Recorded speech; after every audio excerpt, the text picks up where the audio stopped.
Hello guys, ఎలా ఉన్నారు? Welcome to our YouTube channel movie lunatics. ఈ వీడియోలో మనం డేర్ డెవిల్ బార్న్ అగైన్ సిరీస్లో ఫస్ట్ ఎపిసోడ్ అయిన heaven's half hour explanation, break down, hidden details and references గురించి మాట్లాడుకున్నాం. మీరు కానీ మార్వెల్ని ముందు నుండి ఫాలో అవుతున్నట్టయితే ఇదివరకు ఆల్రెడీ నెట్ఫ్లిక్స్లో డేర్ డెవిల్ సిరీస్ రిలీజ్ అయింది. ఆ సిరీస్ని ఎంసీయూకి క్యానన్గా చేసి ఆ సిరీస్ స్టోరీ లైన్, క్యారెక్టర్స్ని, ప్లేసెస్ని ఇప్పుడు ఈ ఎంసీయూలో భాగమైన డేర్ డెవిల్ బార్న్ అగైన్ సిరీస్గా కంటిన్యూ చేస్తున్నారు. ఈ సిరీస్లో ఆ క్యారెక్టర్స్కి వాళ్ళ backstory, special backdrop కానీ రీక్యాప్ లాంటివి ఏం లేకుండా డైరెక్ట్ స్టోరీలోకి తీసుకెళ్ళిపోయారు. సో కొత్తగా చూసే వాళ్ళకి ఆ క్యారెక్టర్స్ అండ్ వాళ్ళ బ్యాక్ స్టోరీ తెలుసుకోవాలనుకుంటే ముందు రిలీజ్ అయిన డేర్ డెవిల్ సిరీస్ని ఒకసారి చూడండి.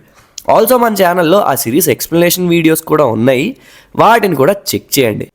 ఇంకా స్టోరీలోకి వస్తే లాయర్స్ అండ్ ఫ్రెండ్స్ అయిన Matt Murdock, Karen Page and Foggy Nelson కలిసి మిగతా అసోసియేట్స్తో చెరీ రిటైర్మెంట్ని జోసీ బార్లో సెలబ్రేట్ చేసుకుంటూ ఉంటారు.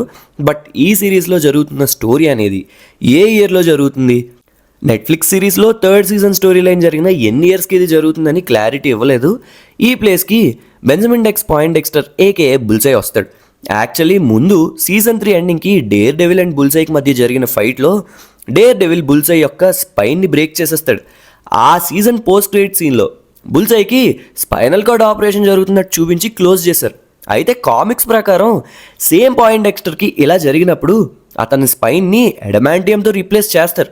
మరి లైవ్ యాక్షన్లో కూడా అదే అడాప్ట్ చేసుకుంటారో లేదో చూడాలి. ఆల్సో ఆల్రెడీ ఎంసీయూలో అడమాంటియంని ఇంట్రొడ్యూస్ చేశారు బ్రేవ్ న్యూ వరల్డ్ మూవీతో.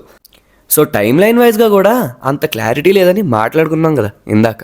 Okay, coming back to topic. Bullseye ఈ జోసీ బార్కి వస్తాడు అండ్ బయట ఉన్న కొంతమందిని చంపేస్తాడు. యాక్చువల్లీ అదే టైంకి ఫాగీ బయటకు వచ్చి ఫోన్ మాట్లాడుతున్నప్పుడు మ్యాట్ తనకున్న హియరింగ్ సెన్స్తో ఫాగీ ఏదో టెన్షన్లో మాట్లాడుతున్నాడు ఎవరితోనో అని చెప్పి చెక్ చేయడానికి వెళ్తే అవతల ఫోన్లో బెన్నీ మాట్లాడుతూ ఎవరో ఇంట్రూడర్ తన ఇంటికి వచ్చాడని భయపడుతూ ఉంటాడు. అది చెక్ చేయడానికి మ్యాట్ వెళ్ళినప్పుడు బుల్సై జోసీకి వచ్చి ఉంటాడు అనమాట.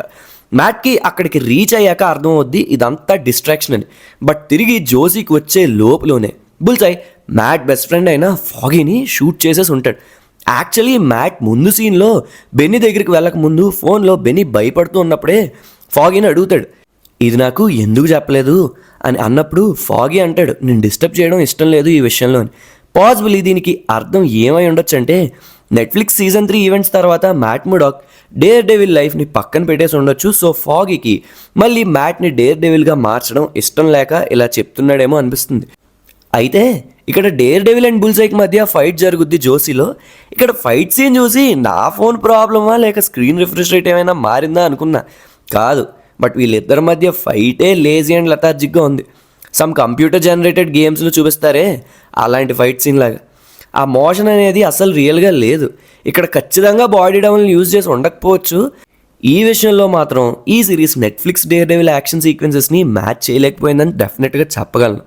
ఫాగీ మాత్రం కేరన్ చేతిలో ఉంటూ చనిపోతాడు. ఇంకోవైపు వీళ్ళిద్దరూ ఫైట్ చేసుకుంటూ టెర్రస్ మీద వరకు వెళ్ళి అక్కడి నుండి డేర్ డెవిల్ బుల్సైని కింద పాడేస్తాడు. అంత పై నుండి పడిన బుల్సైకే పాయింటెక్స్టర్ బ్రతికేస్తాడు. అదే టైంకి టెర్రస్ మీదకి చెరీ వస్తాడు.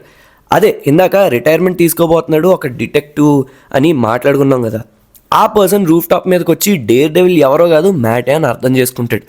ఈ ఇన్సిడెంట్ జరిగిన దగ్గర నుండి తను చనిపోయినప్పటి నుండి ఫాగీ బెస్ట్ ఫ్రెండ్స్ అయిన మ్యాట్ ముడాక్ అండ్ కేరన్ పేజ్ ఇద్దరికి ఒక పీటీఎస్డీ అండ్ ఒక ట్రామా లాంటిది ఉండిపోద్ది. డేర్ డెవిల్గా ఉంటూ అంత మంచి చేస్తూ కూడా తన బెస్ట్ ఫ్రెండ్ని కాపాడుకోలేకపోయానని చెప్పి అప్పటి నుండి డేర్ డెవిల్గా ఉండటమే మానేస్తాడు మ్యాట్. ఇది జరిగిన 1 year తర్వాతకి స్టోరీ వెళ్తుంది. మ్యాట్ అండ్ తన కొలీగ్ క్రిస్టన్ మెక్డఫీ కలిసి ఒక ఫర్మ్ రన్ చేస్తూ ఉంటారు అండ్ పాయింటెక్స్టర్ కేసులో అతనికి ఫుల్ లైఫ్ టైం సెంటెన్స్ పడేలాగా చూస్తాడు. ఆ వర్డిక్ట్ టైంలో కేరన్ పేజ్ కూడా అక్కడికి వస్తుంది. మ్యాట్ అండ్ కేరన్ మధ్య 1 year నుండి కాల్స్ అండ్ మెసేజెస్ ఏం ఉండవు. ఫాగీ ఇన్సిడెంట్ తర్వాత ఆమె శాన్ ఫ్రాన్సిస్కో వెళ్ళిపోయి ఉంటుంది. మళ్ళీ వీళ్ళిద్దరూ కలిసేది ఈ కోర్ట్ రూమ్లోనే. మార్వెల్ స్టూడియోస్ కూడా ఈ క్యారెక్టర్ని సిరీస్ నుండి ఎలిమినేట్ చేసి డేర్ డెవిల్ని కంప్లీట్గా ఎంసీయూ వర్షన్ చేసేయడానికి ఈ ఇన్సిడెంట్ని బాగా వాడుకున్నారనిపించింది. తన చేతిలోనే తన బెస్ట్ ఫ్రెండ్ చనిపోయాడని ట్రామాలో కేరన్ ఉంటుందన్నమాట. మ్యాట్ కూడా అంటాడు, ఈ విషయంలో డేర్ డెవిల్గా నేను ఇన్వాల్వ్ అవ్వకూడదు, అంతా చట్టం తన పని తను చేసుకుంటూ పోవాలని నాకు నేను ప్రామిస్ చేసుకున్నాను అని. మ్యాట్ కొలీగ్ అయిన క్రిస్టన్ మ్యాట్ని ఇలా చూడలేక ఆమెకి ఒక థెరపిస్ట్ ఫ్రెండ్ ఉంటుంది. హెదర్ గ్లెన్ అని ఆమెతో మ్యాట్కి ఒక డేట్ని అరేంజ్ చేస్తుంది, అది కూడా వీళ్ళిద్దరికి తెలియకుండా. ఏదో కేసు పని మీద అని చెప్పి వెళ్తాడు. లేటర్ ఆన్ వాళ్ళిద్దరూ రియలైజ్ అవుతారు, బట్ ఇద్దరు మంచిగానే గెట్ అలాంగ్ అవుతారు. ఇదంతా ఎలా అవుతూ ఉండగా ఇంకోవైపు కింగ్ పిన్ ఏకే విల్సన్ ఫిస్క్ని చూపిస్తారు. ఈ క్యారెక్టర్ జర్నీ డైరెక్ట్గా మార్వెల్ స్టూడియో స్పాట్లైట్ సిరీస్ అయిన ఎకో కంటిన్యూషన్ అనమాట. ఆ సీజన్ ఎండింగ్కి మాయా లోపెస్ తన అడాప్టెడ్ ఫాదర్ అండ్ మెంటర్ అయిన విల్సన్ ఫిస్క్ని కంట్లో షూట్ చేసేస్తుంది కదా, దాని నుండి రికవర్ అయ్యి ఇప్పుడిప్పుడే బయటకు వస్తాడు. కింగ్ పిన్ క్యారెక్టర్ డెవలప్మెంట్ కూడా చూడొచ్చు. డేర్ డెవిల్ సిరీస్ నుండి ఎకో అండ్ ఇప్పుడు ఈ బార్న్ అగైన్ సిరీస్ దాకా చూస్తే ఒక మంచి క్యారెక్టర్ డెవలప్మెంట్ అయితే ఉంది. ఒక రూత్లెస్ మాఫియా లీడర్గా ఉండే పర్సన్ ఇప్పుడు సిటీకి ఏదో చెయ్యాలి మంచిగా, ఒక మేయర్ అవ్వాలనుకునే స్టేజ్కి వచ్చి ఉంటాడు. దీన్ని ఫోర్ షాడో చేస్తూ కొన్ని సీన్స్ కూడా ఉన్నాయి. లైక్ స్ట్రీట్లో గ్రఫైట్ చేసేవాళ్ళు ఒరిజినల్ కింగ్ పిన్ పైన ఇంకో లేయర్ వేస్తారు, king of the New York city and mayor అన్నట్టుగా. ప్రెజెంట్ వెనెసా ఫిస్కే వీళ్ళ బిజినెస్ అన్నిటినీ హ్యాండిల్ చేస్తూ ఉంటుంది. ఇక్కడ వెనెసా ట్రాక్ సూట్ మాఫియాతో మాట్లాడుతూ ఉంటుంది, దాన్ని మనం చూడొచ్చు.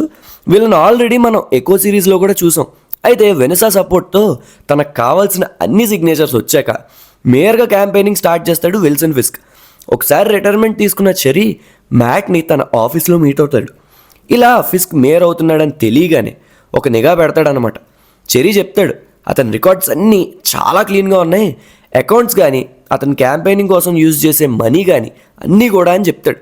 మేయర్ క్యాంపెయినింగ్లో ఫిస్క్ ఒక యాంటీ విజిలాంటీ ప్రోపగాండా చేస్తూ ఉంటాడనమాట. లైక్ న్యూయార్క్ సిటీ అంత సేఫ్గా లేదు, ఈ మాస్క్ వేసుకుని తిరిగే వాళ్ళ వల్ల ఇంకా ప్రాబ్లమ్స్ క్రియేట్ అవుతున్నాయని అతను క్యాంపెయినింగ్ అంతా ఈ పాయింట్ మీద రన్ అవుతూ ఉంటుంది. ఒక సేఫ్ సిటీగా మారుస్తా న్యూయార్క్ అని చెప్పేసి. వన్ ఫైన్ డే క్యాంపెయినింగ్లో మ్యాట్ వచ్చి ఫిస్క్ని కలిసి ఒక ప్రైవేట్ కాన్వర్జేషన్కి పిలుస్తాడు. వీళ్ళిద్దరూ ఒక కాఫీ షాప్లో కూర్చుంటారు. ఇక్కడ వీళ్ళిద్దరి మధ్య జరిగే కాన్వర్జేషన్ బాగుంటుంది. ఫస్ట్ ఆఫ్ ఆల్ ఇద్దరు కలుసుకుని చాలా ఇయర్స్ అయింది కాబట్టి వాళ్ళకి జరిగిన లైఫ్ ఇన్సిడెంట్స్ షేర్ చేసుకుంటారు. లైక్ మ్యాట్ చెప్తాడు ఫిస్క్కి, ఇలా మాయా లోపెస్ అనే అమ్మాయి నన్ను షూట్ చేసింది కదా కంట్లో అని, which is a call back to echo series again.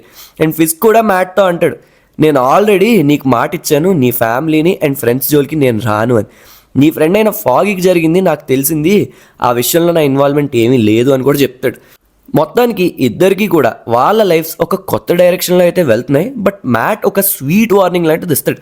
నేను డేర్ డెవిల్గా ఉంటూ ఎంత మంచి చేసినా నా వల్ల డ్యామేజ్ కూడా జరుగుతుంది, అలాంటిది ఒకటి నా ఫ్రెండ్ ఫాగీ ఇన్సిడెంట్, దాంతో ఒక లైన్ అయితే క్రాస్ చేయబడింది. అప్పుడు నుండి నేను విజిలెంట్ లైఫ్ని వదిలేశాను.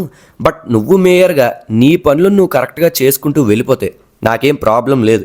ఒకవేళ లైన్ కానీ క్రాస్ అయితే మళ్ళీ డేర్ డెవిల్ని చూడాల్సి వస్తుందని స్వీట్ వార్నింగ్ ఇస్తాడు. సేమ్ ఇదే స్టైల్లో ఫిస్క్ కూడా మ్యాట్కి వార్నింగ్ ఇస్తాడు. నేను మేయర్ అయ్యాక నా సిటీలో జనాలు ఇలా కాస్ట్యూమ్స్ వేసుకుని స్ట్రీట్స్లో తిరుగుతుంటే నేను ఊరుకోను, నువ్వు డేర్ డెవిల్గా మళ్ళీ నీ యాక్టివిటీస్ని స్టార్ట్ చేస్తే కాన్సిక్వెన్సెస్ ఫేస్ చేస్తావని. అయితే మ్యాట్ సెకండ్ టైం మళ్ళీ హెదర్తో డేట్కి వస్తాడు. ఇక్కడ ఒక టీవీ అనౌన్స్మెంట్లో మ్యాట్కి తెలుస్తుంది ఇన్ఫ్యాక్ట్ విల్సన్ ఫిస్క్ మేయర్గా విన్ అయ్యాడని. విల్సన్ ఫిస్క్ ఆఫీస్ అంతా సెలబ్రేషన్ మూడ్లో ఉంటుంది. ఇక్కడ ఫిస్కీ అండ్ వెనసాకి మధ్య జరిగిన కాన్వర్జేషన్లో ఫిస్క్ అంటాడు వెనసా తన మీద చీట్ చేసింది అని. అయితే వెనసా అంటుంది వాడిని చంపకు అని.